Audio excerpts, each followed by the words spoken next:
A moment about Curry Bell. I'm going to talk about Curry Bell, then I'm going to bring Mr. Walksmith back. But Curry Bell, he was born in Maine. He moved to Wisconsin. He began working as a journalist in the 70s. In 1882, he moved to Bayfield, and he bought the Bayfield County Press. And the press became Curry Bell, I think. He was an unabashed booster of Bayfield, and he was a powerful political voice for the Republican Party at that time. And the discussion about politics in Bayfield was very spirited in 1910. And we're going to bring Mr. Walksmith back. But, you know, people talk about a lack of civility in political discourse today, and that may be true, but it's not really something that's new. It began with Hamilton and Jefferson at the time our nation began, and we're going to see a little bit of it here in our little town of Bayfield. Bell had been in governmental positions for a number of years. He came back and ran for the town chairman position in 1909 at the urging of his friends. At that time, Mr. Walksmith was running for re-election. He has already been the town chairman. So Whiskers had served, lost. Now he was running again. A little bit ticked off because he may have lost because of negativity from the press. And then in a very hotly contested election, Walksmith won by a, who can help me out there? He won by a whisker. Thank you very much. He did win by a whisker. Actually, he won by a lot, but I mean, who could resist that joke? All right. So let's get a sense of how things went after he won that election. Well, there are a couple issues that were really bothering Curry Bell. Overstaffing in the police department, not enforcing the liquor license requirements. So, I mean, among his comments were some great gems. I admire his skill in abdicating the economy and the disbursement of public funds. I love that. Floundering about in a sea of conceited egotism, he takes the prize as an intellectual degenerate. Okay, tell me how you really feel, Curry. Okay. It speaks so highly of the intelligence of this community to have a man of your demonstrated ignorance of the law or a willful violator of it at the head of town affairs. Okay, now, Mr. Walksmith wasn't without response. He had his own newspaper that he could use. And I mean, he got down about as low as you can get. He said that the press's editor was a quill squirter of ink. Yeah, I'm sorry if there's children here, but that's what he said.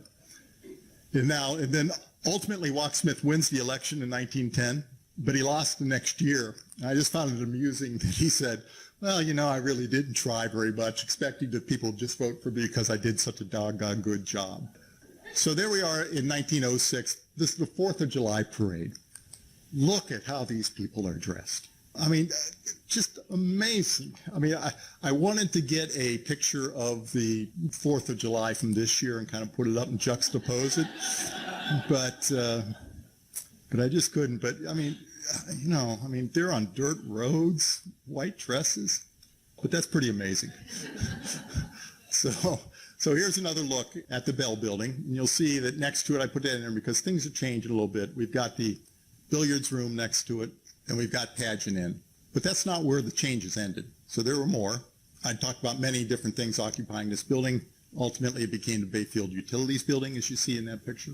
And then there's another shot of it in 1942. And then we have the Iverson Building, which is right next door. It's now the Brownstone Center. We've got the plate in there that identifies it as being built in 1948. And I was very curious about how that whole building was built and how it was fit in to the Bell Building. And so that's what I'd like to explore with you a little bit now. There is a picture of the Bell Building. At that time, it was a hobby shop. Right next to it, there we are. There's the Harbor Theater. That would be the plaque up there that we just took a look at that had the 1948 plate on it. So this is sometime after 1948, probably the 50s. It's probably one of the later floods, community lunch and other stuff there to the east. Then here's another look at it, looking the other way. We've got the Harbor Theater, community lunch. That's about where Kickapoo is now, I think. And we've got the parade. There's the Bell Building in 1975. It was then the Nelson's Clothing Store. And that was a pretty good snowstorm. So there we have a before and after look of what the two buildings were. And you can see they're just very different. The post office area is gone. The press area is gone.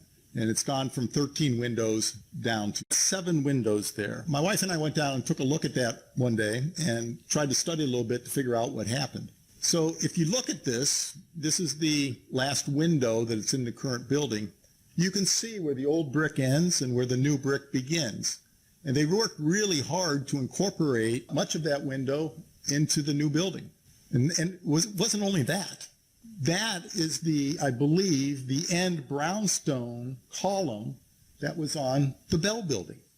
So they almost slid in the theater into the space that had been occupied by the Bell building. That's just really cool. Now, this is the last building that I want to recognize, but appropriately, it may be the most significant.